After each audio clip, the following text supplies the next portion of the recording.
Today I want to talk about not specifically this truck, just in general. I get calls all the time about buying used trucks, and I know I've talked to y'all about specific brands and what to look for, but guys, the biggest thing on these diesel trucks is you can't compare them to gas trucks. So for example, we get trucks in all the time that say, oh, I just purchased this truck, I just want to get it inspected, this, that, and the other. Well, the truck comes in the shop, guess what? It's got blown head gaskets, and the customer's like, well, I don't understand how it's got a blown head gasket. I'm not getting any coolant oil, I'm not getting any smoke out of the tailpipe. Well, let me tell you something. Gasoline vehicles, you have lower compression ratio. You're going to get coolant in the oil, possibly. You might get smoke out the tailpipe, but on a diesel, typically you're not. Typically, all it's going to do is under high pressure, it's going to lift that head, possibly because of stretched head bolt, blown head gasket, whatever the case may be, or whatever caused it.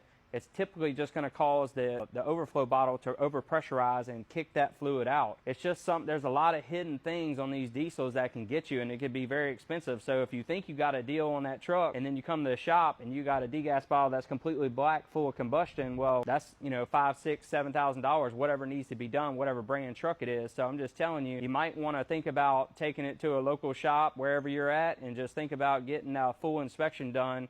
If the used car dealer ain't willing to let you do that, then that's a red flag right there. I wouldn't buy the truck, because there's so many things that are hidden on these trucks that you can't see, and maybe even that dealer doesn't know about. I'll give you another example. 6.7 Fords, they can cover a miss. 6.4 Fords, they can cover a miss. All these trucks have the ability to add fuel to cylinders on their own. By the computer seeing the speed difference, they can just sit there and add fuel and cover that miss. So you could be driving that truck, it may not be smoking, it may not be missing or anything. You bring it in the shop, and I can look at the computer, I can see that one cylinder is getting a bunch of extra fuel added to it, because it's going weak. So that means you may have a worn cylinder, you may have X amount of issues going on. So that truck might need an engine, and you didn't know it and the dealer didn't know it. So I would highly suggest, if you got a used truck you're looking to buy with some miles on it, I would spend whatever it costs, $200, $300, whatever the person you're bringing it to charges, and get that full inspection, diagnostic, check the front end, check all that stuff, because between suspension, engine, transmission, rear end, all the differentials and transfer case, that stuff can get really expensive really fast. So it's really something to think about. It just happens all the time, and that's why I'm making this video, because constantly we get customers that buy these trucks and come in, and then